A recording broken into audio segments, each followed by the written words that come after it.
Bonjour tout le monde. Alors, bonjour Camille, bonjour Fabrice, bonjour Michel. On va commencer dans un petit instant.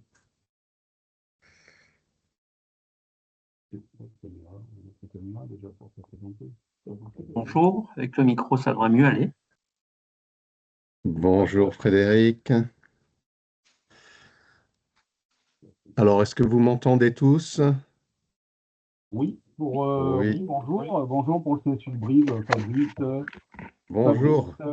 Vous êtes en équipe. Super. voilà, tout à fait. Fabrice, Kylian et Nicolas. Voilà.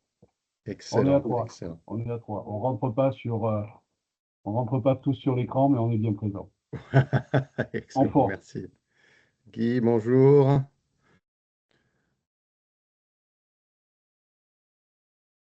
Alors,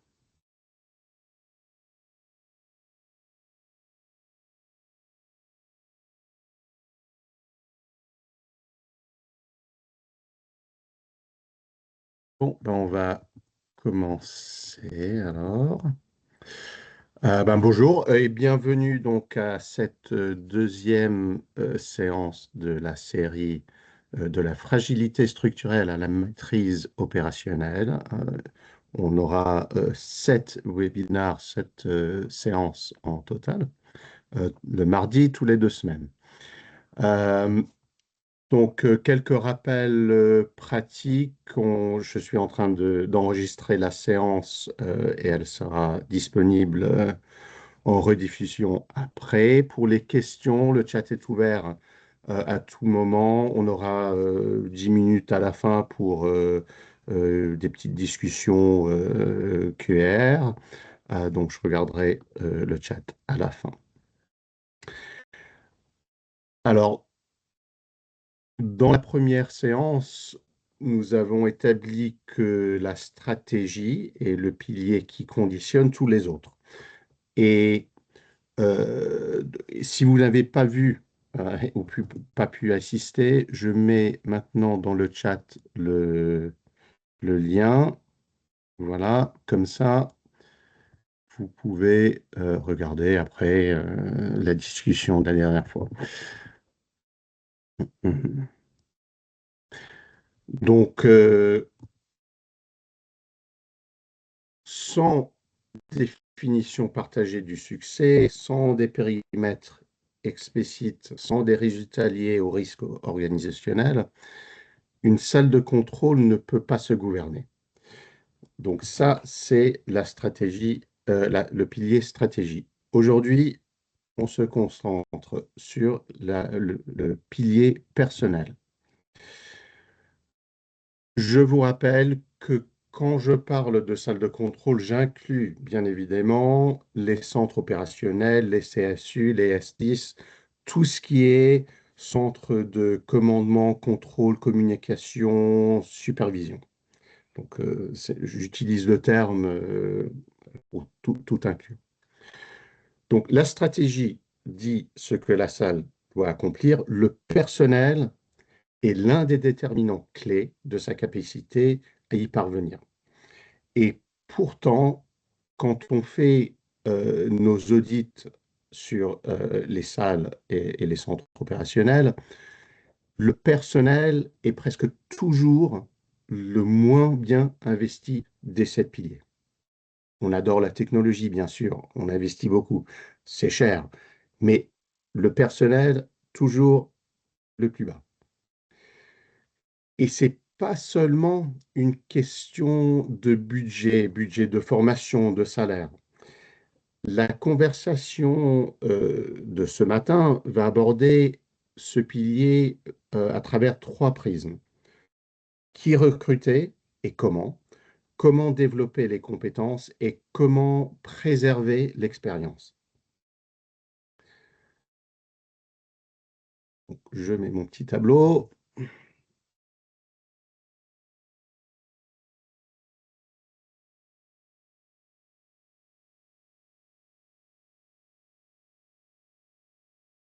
Alors, remplir un poste n'est pas la même chose que de construire une capacité.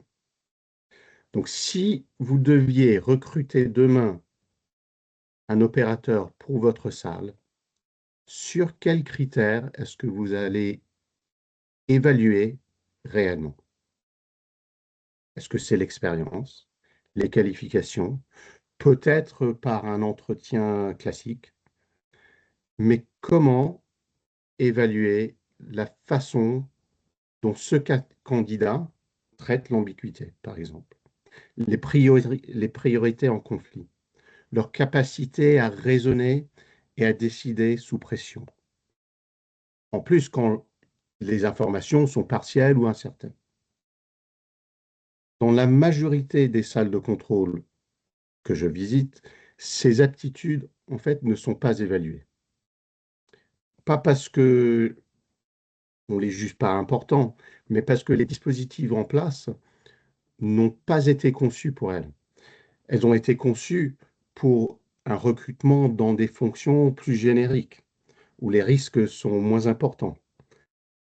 Et on applique le résumé, un petit test, un entretien, on applique ces outils dans un environnement qui en fait exige quelque chose de très très différent comparé à des fonctions un peu plus génériques, plus bureaucratiques peut-être.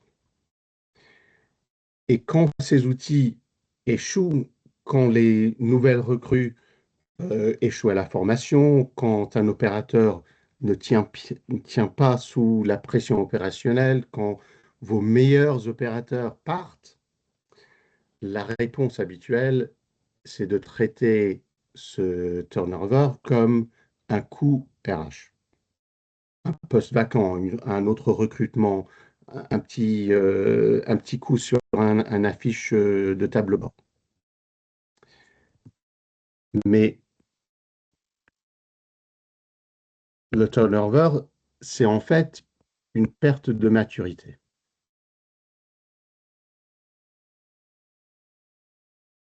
Donc ce cadrage RH, en fait, c'est une erreur. Quand un opérateur expérimenté quitte la salle, il emporte avec lui bien des réflexes construits sur des années d'incidents, des quasi-accidents, des décisions prises en pleine crise, avec des informations incomplètes. Et ce n'est pas un coût RH, c'est une perte de maturité systématique.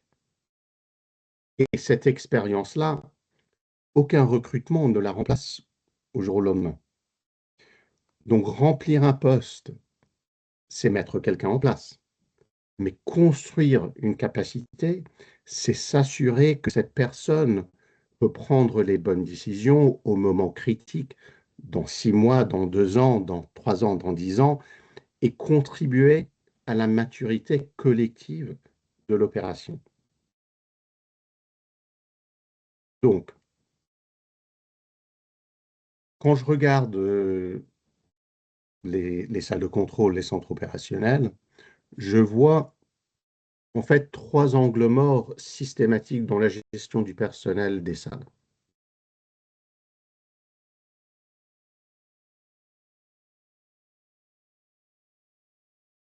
Alors, je viens de le dire, le premier, c'est le recrutement. Les processus de recrutement standard évaluent les compétences techniques et l'expérience passée. On regarde un résumé, ça nous dit l'historique de la carrière. On a peut-être un entretien. Bon, si on croit ce que le candidat nous dit, très bien, mais en fait, c'est tout sur leur expérience passée. Alors, ce sont des critères nécessaires, mais c'est insuffisant pour prédire la performance dans un environnement à haute pression décisionnelle comme un CSU, un S10, un centre opérationnel. Ce qui détermine la performance d'un opérateur sous pression, c'est d'autres choses. C'est la tolérance à l'ambiguïté, la gestion des priorités en conflit, la conscience situationnelle, la régulation émotionnelle pour pouvoir bien communiquer pendant un incident. Et ces aptitudes ne figurent pas dans un résumé. Elles ne se révèlent pas quand on a un entretien classique. Elles, en fait, s'apparaissent que quand il y a un incident. Et là, c'est un peu trop tard. Et même les formations ne développent pas nécessairement ces compétences. C'est des compétences, en fait, qui se forgent sur le terrain. Et c'est pour ça, précisément pour ça, que la perte d'un opérateur expérimenté est si coûteux. C'est pas le coût de recruter et de former, c'est le coût opérationnel qui part, en fait, avec l'opérateur. Alors, deuxième point,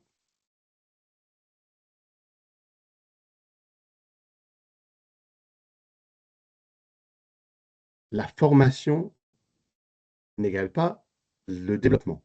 La formation transmet des compétences techniques et des procédures.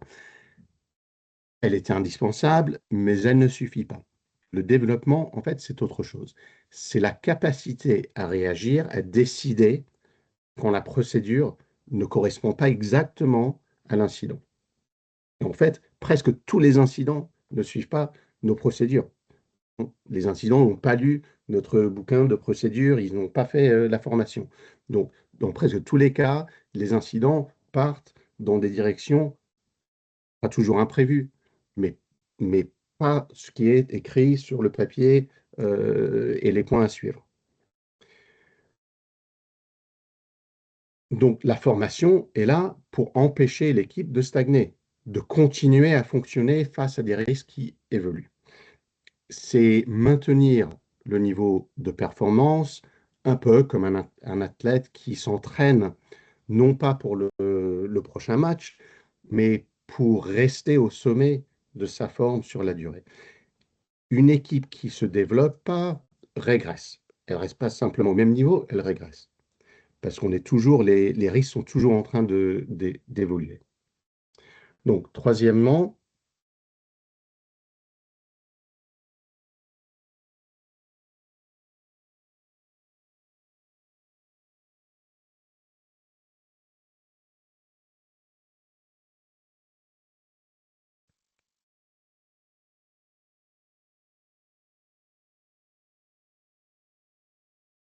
la fidélisation du personnel n'égale pas forcément une rémunération plus haute. Bien sûr, le salaire compte, hein, ça c'est la réalité. Mais les opérateurs expérimentés qui partent ne partent pas uniquement pour des meilleurs salaires. Ils partent parce qu'il n'y a pas toujours de trajectoire professionnelle claire, parce que leur compétence opérationnelle spécifique n'est pas reconnue, parce que leur environnement ne leur permet pas de donner le meilleur d'eux-mêmes. Quand on fait les audits, on fait toujours un sondage des opérateurs. Donc ça, en fait, c'est ce que les opérateurs nous disent. La fidélisation, c'est une question de structure et de culture, pas seulement de rémunération et de salaire. Alors, qu'est-ce qu'on fait de tout ça? Comment est-ce qu'on peut résoudre ces problèmes et qu'est-ce qu'on observe dans des salles plus matures? On voit 4 caractéristiques. Le premier, c'est un recrutement structuré.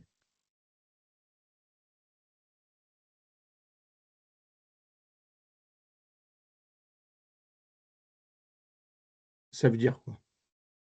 Donc, il ne suffit pas de simuler les tâches du métier ou de tester les connaissances techniques. Il ne suffit pas de lire un résumé ou de mener un entretien. C'est des choses importantes, ça nous dit quelque chose du candidat, mais ça ne nous révèle pas tout. Ce qu'il faut, c'est de révéler comment un candidat pense, comment il décide et comment il se comporte quand des conditions dans des conditions qui reflètent les exigences réelles d'un centre opérationnel. Et tout ça avant même que le candidat rentre en formation. Donc la tolérance à l'ambiguïté, gestion des priorités, conscience situationnelle, capacité à apprendre, ces critères sont définis à partir des exigences opérationnelles de la salle. Ce n'est pas seulement ce qu'il y a sur une fiche de poste générique. Alors nous, on a un outil qui s'appelle Control Ready, un terme anglais, mais prêt au contrôle. C'est un outil d'évaluation psychométrique conçu spécifiquement pour la sélection des opérateurs dans les salles de contrôle, qui évalue 18 compétences et qui vous donne un profil du candidat avant l'entretien, qui vous permet un questionnement fondé sur des observations comportementales plutôt que sur les impressions d'un résumé ou d'une lettre du candidat. Donc, deuxième caractéristique.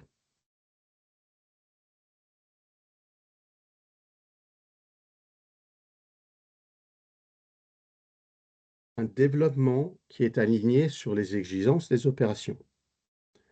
Alors, moi, je travaille entre l'Angleterre et la France. Les deux systèmes sont un peu différents. Mais en France, par exemple, le CNAPS fixe les exigences minimales de formation pour les agents en sécurité privée, y compris les opérateurs de vidéoprotection, télésurveillance. D'autres secteurs ont leur propre cadre. Dans le SAMU, le diplôme d'armes, RM, les sapeurs-pompiers, le parcours SIC, et bien sûr, dans d'autres secteurs, d'autres dispositifs. Mais dans tous les cas, ces exigences constituent un plancher réglementaire et pas un objectif opérationnel. Une salle de contrôle mature ne se contente pas du minimum. Elle conçoit un programme de développement continu où les exigences légales constituent le point de départ et non la finalité. Donc, concrètement, cela signifie des recyclages réguliers qui maintiennent les compétences à jour face à l'évolution des menaces et des risques, des simulations et des exercices live ou sur table, des mises en situation qui entraînent les équipes à décider dans des conditions qui ressemblent à la réalité opérationnelle et pas simplement un examen écrit ou une discussion avec un jury. Et on voit un développement qui ne se limite pas aux compétences techniques et aux procédures, mais qui travaille aussi les aptitudes comportementales et cognitives, le raisonnement, gestion des priorités, communication. Troisième caractéristique,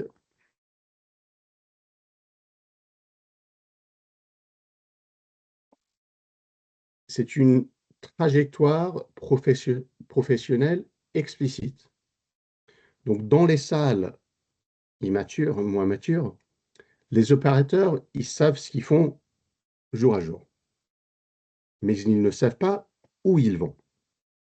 Il n'y a pas de chemin visible, pas de critères clairs de progression, pas de reconnaissance formelle de leurs compétences ou leurs performances, pas de perspective au-delà du poste qu'ils occupent.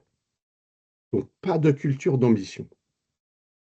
Les salles plus matures construisent cette trajectoire.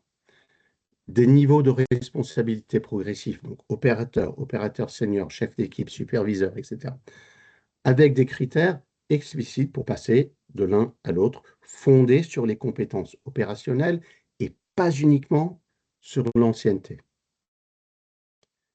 Cela signifie aussi une reconnaissance des performances et des comportements exemplaires. Donc, pas uniquement lors des évaluations annuelles, mais au fil des incidents bien gérés, incidents correctement signalés, des décisions difficiles bien prises. Ce que les opérateurs observent de leur direction, c'est si la compétence est vue et valorisée ou simplement attendue mais en silence.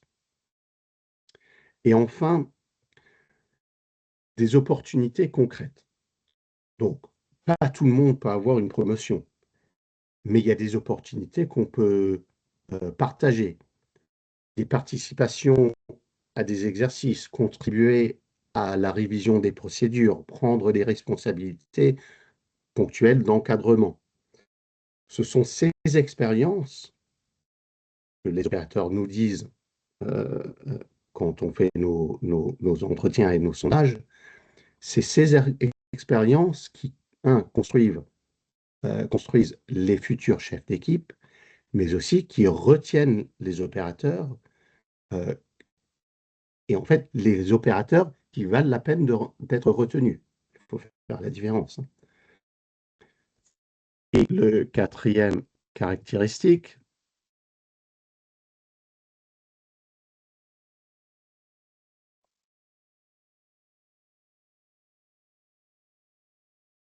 c'est le personnel en tant qu'atout stratégique. Donc, une petite observation pour illustrer. Vous pouvez avoir la meilleure technologie du monde. Si les personnels qui l'utilisent ne sont pas à la hauteur, vous avez gaspillé votre investissement. En revanche, des opérateurs exceptionnels avec une technologie médiocre produiront une performance remarquable. C'est le facteur humain n'est pas un variable d'ajustement, c'est le fondement du système.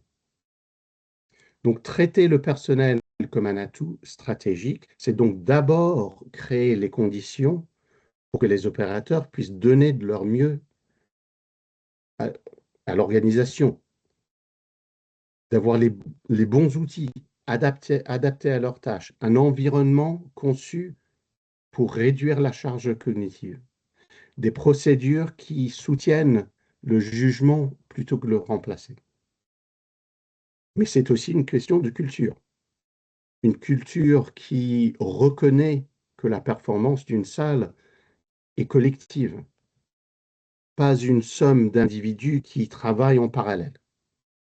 Les meilleures équipes opérationnelles se soutiennent mutuellement, partagent les informations, signalent les problèmes avant qu'ils deviennent des incidents. Et cela ne se produit que dans un environnement de sécurité psychologique, où un opérateur peut admettre une erreur, signaler une préoccupation ou remettre en question une décision sans craindre les conséquences. La séance prochaine, dans 2 semaines, sera sur la culture et on regardera en détail la sécurité psychologique, très important dans des centres opérationnels. Donc ce n'est pas un objectif culturel abstrait, c'est une condition opérationnelle concrète et elle relève entièrement de la responsabilité de la direction. Donc on revient sur ce graphique des 7 piliers. Le personnel est le deuxième pilier, mais il conditionne et il est conditionné par tous les suivants. Je l'ai dit dans la première séance, je le redis, tous ces piliers sont liés. Ils interagissent entre eux. La culture dépend en partie des comportements des opérateurs. L'environnement doit être conçu pour améliorer la capacité cognitive des opérateurs. Les opérations dépendent de leur jugement dans le feu de l'action.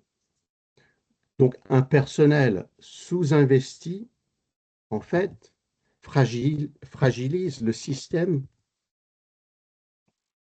entier, bien au-delà des effets et des processus de ressources humaines. Alors, avant qu'on parte en discussion, 3 questions, je vous laisse, que tous les dirigeants responsables d'une salle de contrôle doivent pouvoir répondre sur son pilier personnel.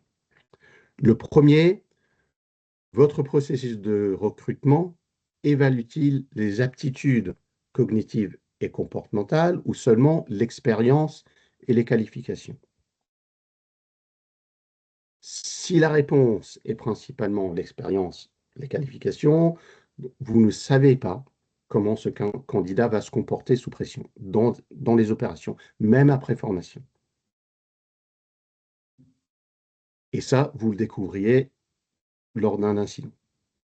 Deuxième question, votre programme de développement est-il aligné sur ce que votre opération exige réellement ou simplement sur les minimums légaux? Et il y a une différence entre former les opérateurs et les préparer, les développer. Troisième question, pourquoi vos opérateurs expérimentés restent-ils? Et savez-vous pourquoi ou qu'est-ce qui les ferait partir? Donc, si vous ne connaissez pas la réponse des 2 parties de la question, vous allez gérer le turnover de manière réactive. Et les salles matures, ils prennent les devants. Donc, si vous pouvez répondre à ces 3 questions avec précision, votre pilier personnel est en bonne voie. Si vous hésitez sur l'une d'elles, maintenant, vous savez un peu plus là où commencer. Et je suis toujours là pour discuter et vous aider. Alors, voilà la fin de la présentation. Un peu vite, pas mal de choses à dire sur le personnel. Donc, je vous invite maintenant à poser vos questions, à discuter un peu. Alors, je fais ça, comme ça je vous vois tous. Des questions de la salle. Fabrice, allez-y. On est les plus nombreux, donc on se sent obligé de commencer forcément. Hein. Si vous le permettez, bien sûr. Bien sûr. Déjà, merci Chris pour cette présentation qui permet de mettre des mots sur notre quotidien finalement. Tout ce que vous avez présenté, sans aucune prétention, bien sûr, c'est des choses auxquelles on réfléchit quotidiennement. C'est des concepts qu'on met en application, mais on n'a pas forcément tous les outils, on n'est pas toujours capable de mettre des mots sur ces concepts-là comme vous le faites. Donc c'est pour ça que c'est particulièrement intéressant pour Nicolas, donc le responsable opérationnel de la salle d'exploitation, pour Kylian, qui est à ma droite et qui est notre technicien CSU, parce que vous le rappelez, ponctuellement, la technique est aussi en lien avec l'opérationnel, avec le management des personnels, etc. Vous le rappelez que on a beau avoir les outils les plus performants, si on n'a pas les agents, je ne sais plus votre formule exacte, mais si on n'a pas les opérateurs en capacité et en nombre suffisant pour les utiliser, ça n'a pas d'intérêt. Donc, il faut trouver une solution pour lier et la technologie et la compétence et le nombre des opérateurs. Donc voilà, j'ai pris quelques notes pendant votre présentation. Sur les 3 questions principales que vous nous proposez en fin de présentation, effectivement, sur la phase du recrutement, nous, on a déjà fait notre constat on n'est pas bon. On n'est pas bon parce que on se base uniquement sur l'expérience des agents. Alors, expérience parfois sur le papier, quand on a des CV qui sont béton, on dit waouh, ça y est, j'ai touché le Saint Graal, enfin l'élu est arrivé et va nous sauver. Et malheureusement, ben, parfois, on l'a vu avec, alors je ne vais pas citer de nom, hein, mais je l'ai vu avec un précédent technicien, où malheureusement, ben, c'est pas toujours le cas. Et on n'a pas forcément le savoir-faire. Moi, je ne sais pas faire, je ne sais pas déterminer les aptitudes réelles des personnes. pendant un entretien qui dure 5-10 minutes, où on demande à la personne de se présenter, présentez-vous, et puis après, terminé. Moi, j'ai pas fait de formation en psychologie RH, même si je me suis intéressé à pas mal de documentation, même si je regarde la littérature sur le sujet assez souvent. Je me suis basé beaucoup sur une ethnographie des opérateurs de vidéoprotection qui a été faite il y a quelques années, Mhm. qui est assez représentative, où je retrouve certains de vos concepts. Ben, je me souviens les avoir lus notamment dans cette étude, vous les développez davantage d'ailleurs. Donc voilà, donc j'ai cette difficulté, c'est que pendant les recrutements, quand on est avec Nicolas et qu'on reçoit les agents avec un élu qui n'a pas cette formation, avec un responsable RH qui n'a pas cette formation, à part dire présentez-vous, ben on sait pas trop faire. J'ai fait des tentatives de questionnaires, j'ai fait des mises en situation avec présentation d'une petite vidéo, etc. Mais très honnêtement, on n'est pas très performant là-dessus. Donc ça, c'est notre première difficulté. C'est pour ça que je suis intéressé par votre outil de contrôle ready. Désolé pour l'accent, hein, moi je suis de la Corrèze, donc l'accent n'est pas très bon. Très bien. Donc voilà, très intéressé par cet outil. Euh, voilà, quand la deuxième question sur le programme de formation est-il aligné sur le minimum légal? Au départ, oui. Au départ, oui. Après, on essaye de trouver là encore une fois des outils. J'ai fait une fiche récemment, une fiche pédagogique pour essayer de développer les sens des opérateurs. Mais là aussi, on est dans du conceptuel, c'est très compliqué. C'est très compliqué, mais on essaye d'aller un petit peu vers ça. Voilà. Après, avec des contraintes qui sont des contraintes de temps. Les contraintes de temps, parce qu'on est, nous, dans un CSU avec des agents qui sont sur un 35 heures hebdomadaire qui font 7 heures par jour. Et je peux vous assurer que quand leur journée de 7 heures est bien remplie, et c'est très difficile. Donc, je ne vous ai pas présenté le CSU de Brive, peut-être, et puis je ne veux pas monopoliser non plus l'attention sur le CSU de Brive, c'est pas l'objet. Mais les agents se relaient, on a 7 opérateurs qui se relaient, donc c'est difficile de les avoir tous en même temps, et c'est difficile dans une journée de 7 heures de faire une formation qui rapidement va prendre 3/4 d'heure, 1 heure et demie. Pourtant, à mon sens, ça devient indispensable dès lors qu'on augmente le volume du CSU, parce que le besoin de formation, il est bien là, et on n'y répond pas toujours avec efficacité. Voilà. Et le dernier point est question, pourquoi les opérateurs expérimentés restent ou quittent le service? Là aussi, c'est une question de profil de recrutement, c'est-à-dire qu'au départ, on a fait le choix de recruter beaucoup de jeunes, donc au tout départ de notre existence, de recruter des jeunes, en quelque part leur servir de tremplin pour les métiers de la sécurité.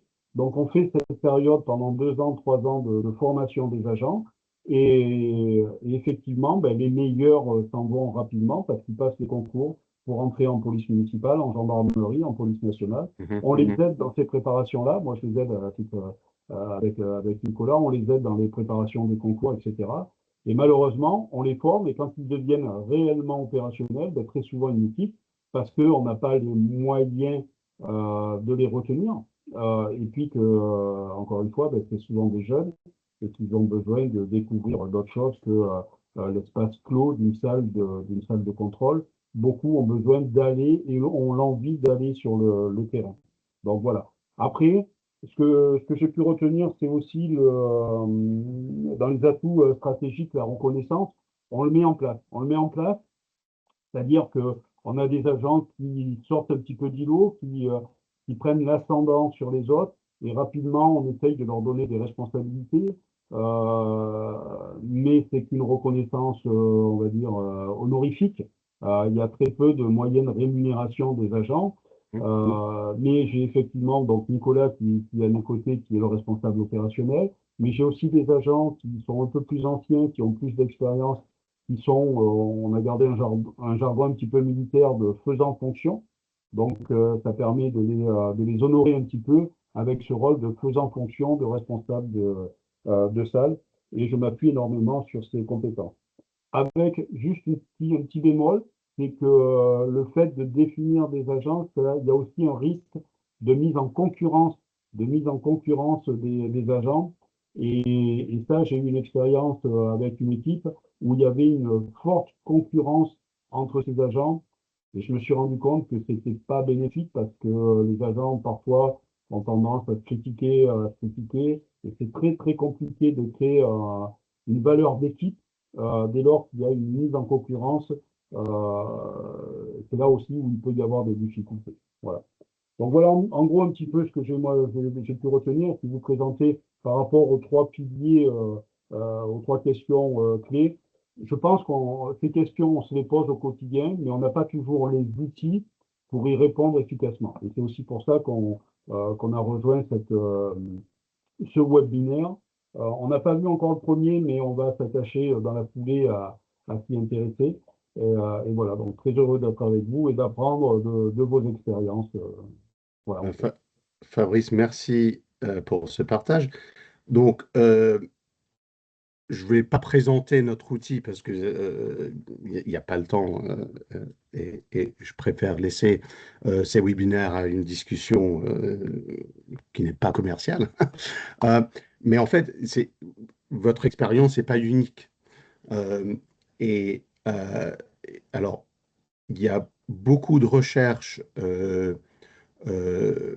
de recherche académique sur euh, euh, comment sélectionner le personnel.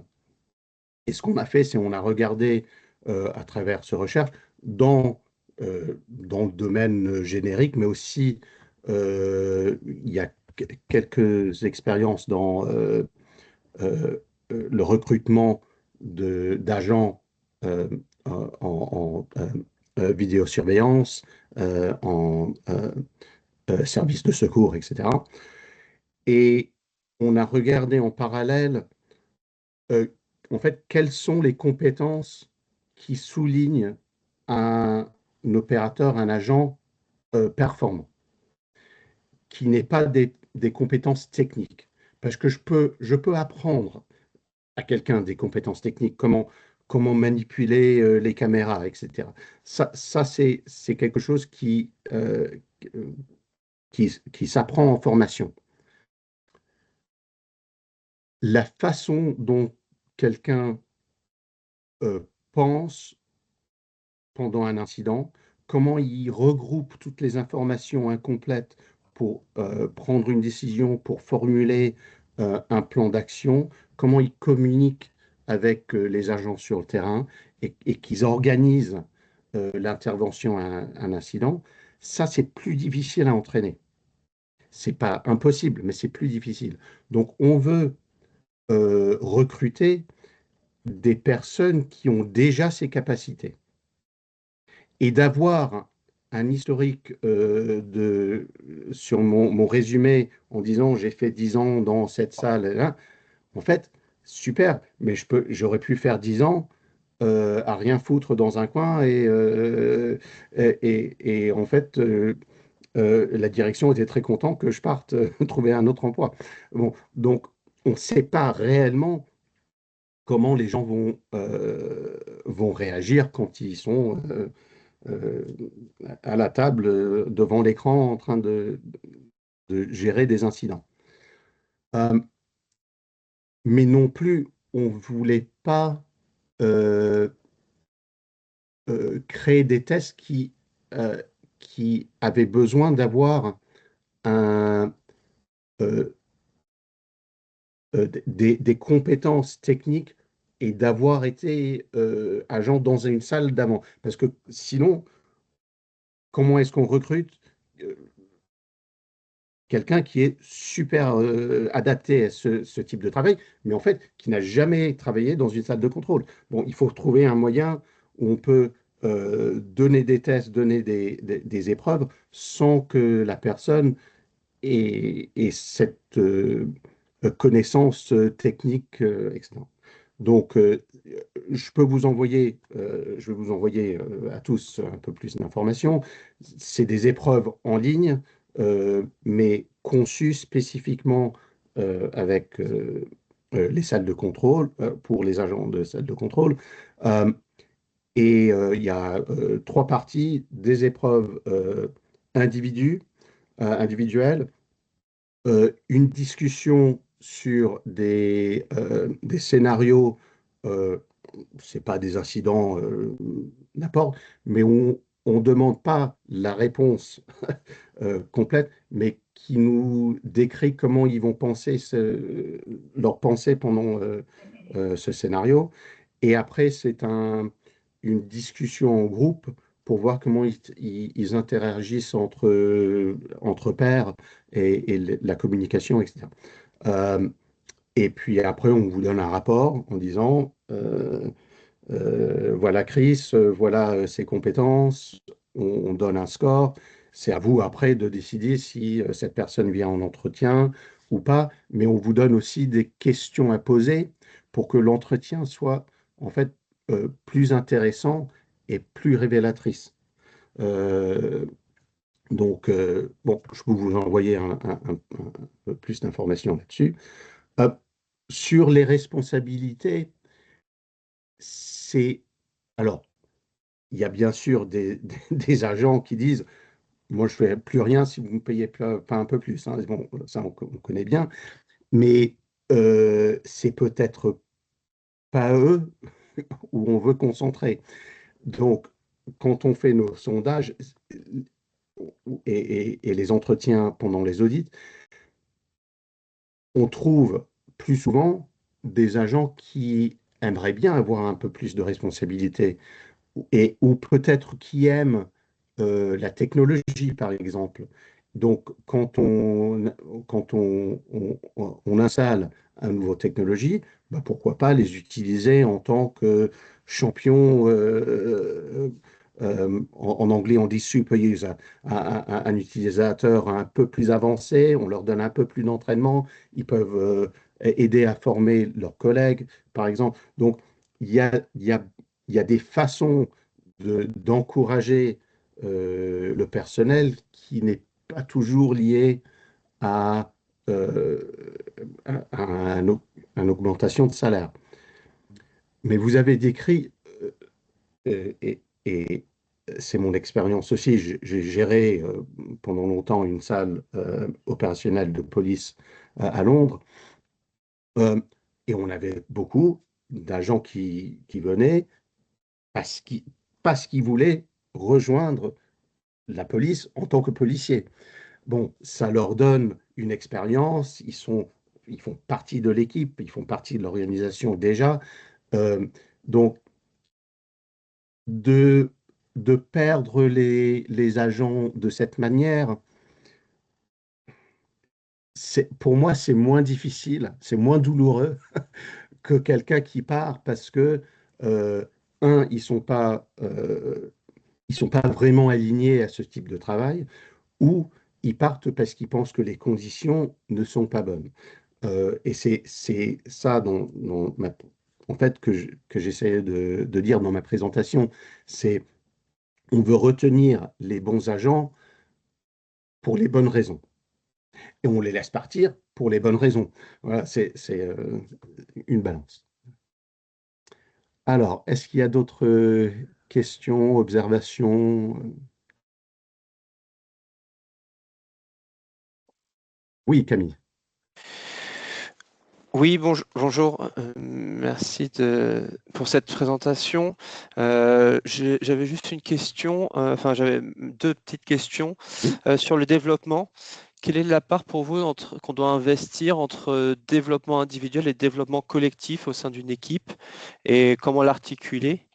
Et deuxième question que je pourrais se poser, c'est on parle, enfin, pour la performance de l'équipe, quel rôle jouent les liens humains plus que les liens professionnels dans l'équipe et comment les entretenir et les améliorer? Merci à vous. Oui. Alors, quand vous dites lien humain, c'est quoi décrivez-moi un peu ce que... Ouais, c'est la capacité en fait, à l'équipe à se parler, même dans les moments de pause, à se connaître, à comprendre les difficultés de l'autre, qui soient d'ailleurs des difficultés professionnelles, mais aussi des fois des difficultés familiales ou personnelles, pour pouvoir mieux travailler ensemble. Oui, ok, merci. Alors, dans le développement, il faut en fait les deux, individuel et collectif. Pourquoi? Parce que l'équipe doit marcher ensemble. Enfin, je dis ça, mais ça dépend de la salle. Moi, je vais dans des salles où il y a un agent. Donc, l'équipe, c'est l'agent dans la salle et les agents sur le terrain.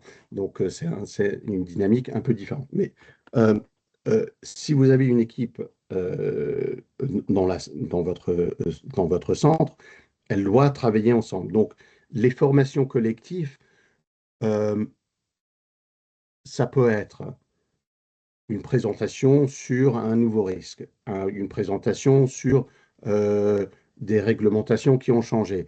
Bon, c'est quelque chose que tout le monde doit connaître. Mais aussi, c'est des exercices qu'on fait ensemble. Et c'est pas toujours, il ne faut pas toujours penser qu'il faut des exercices live avec euh, que ça soit un peu comme dans un film, etc. On peut, on peut faire un peu comme euh, euh, comme les agents qu'est-ce que je veux dire? Qui tu vas me traduire? Air steward, un hôtesse de l'air. Voilà. Bon, avant qu'un vol départ, euh, au début, avant que même il rentre dans l'avion, euh, l'équipe d'hôtesse de l'air, le manager demande 3 questions à chaque. Des questions de sécurité, sûreté, etc. Une mauvaise réponse, on ne vole pas ce jour-là. Donc, on est en train de former, parce que tout le monde écoute la réponse à l'autre, et on est en train d'assurer la performance pendant l'opération. Donc, c'est pas toujours de faire un grand événement, mais on peut, au début d'un tournée, on peut dire, bon, voilà, on va s'asseoir 5 minutes, 10 minutes, et on va discuter sur un sujet.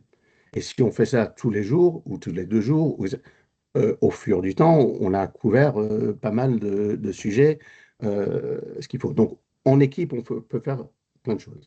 Mais il faut regarder l'individu aussi, parce que les agents vont être à des niveaux différents. Ils vont avoir euh, euh, euh, des capacités différentes. Et le plus on peut individualiser le développement, le mieux. Parce que moi, peut-être, je suis très bon avec les caméras, mais mes rapports sont pas super. Bon, qu'est-ce qu'on peut faire pour ça? Mais encore, c'est pas. Quand on dit formation, on pense souvent, on est dans une classe, bien assis.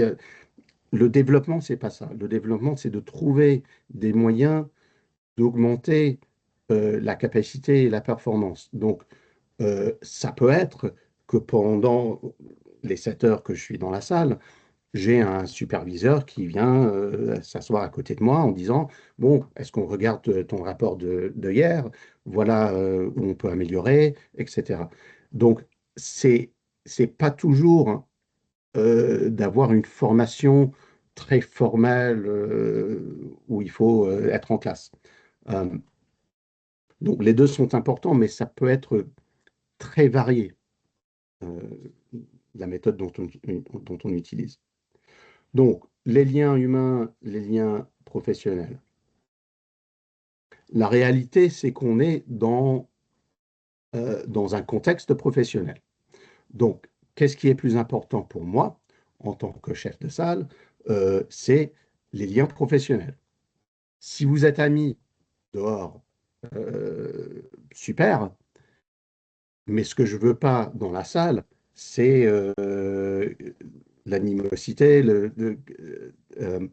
un comportement qui n'aide pas à la livraison de la mission. Donc, moi, la priorité pour moi, c'est les liens professionnels. Le respect dans la salle, l'aide entre personnel, etc.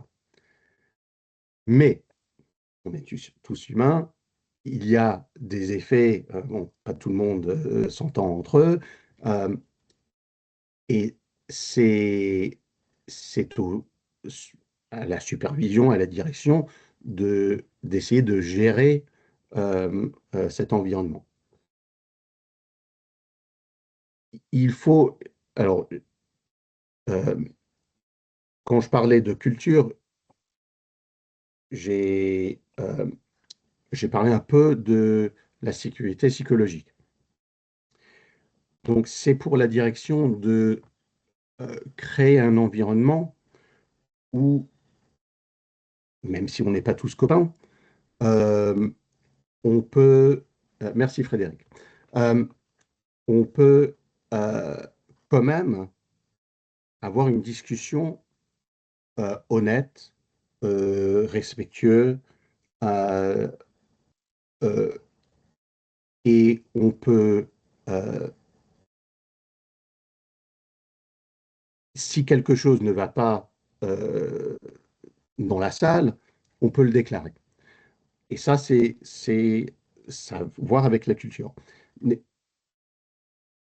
donc, oui, donc à la réponse de votre question, pour moi, c'est les liens professionnels. Mais c'est une balance. Bon, la plupart des salles où j'ai travaillé, la majorité du personnel s'entendait bien ensemble. Il y a des petits groupes parce que je suis ami avec machin, on habite à côté de, on est voisins, etc. Bon, euh, mais pour l'équipe de direction, le focus, à mon avis, c'est les liens professionnels. Ok, très bien, bah, merci Chris pour ces réponses. Et comme Frédéric, moi aussi, je vais devoir y aller. Je vous remercie pour la Oui. présentation, c'est super intéressant. J'ai pris pas mal de notes, donc je vais pouvoir causer là-dessus. Puis j'ai hâte de pouvoir peut-être la revisionner pour capter les subtilités que j'ai pas tout pris sur la première écoute. Merci Camille. Merci Ben, à vous. on est bien au-delà des demi-heures, donc on va peut-être arrêter là de toute façon. Le prochain, la prochaine séance, donc mardi 19 mai, le pilier culture, j'en ai parlé un peu aujourd'hui, mais bon, pour l'instant, je vous dis bonne journée, merci beaucoup et à bientôt. Merci, au revoir. Salut.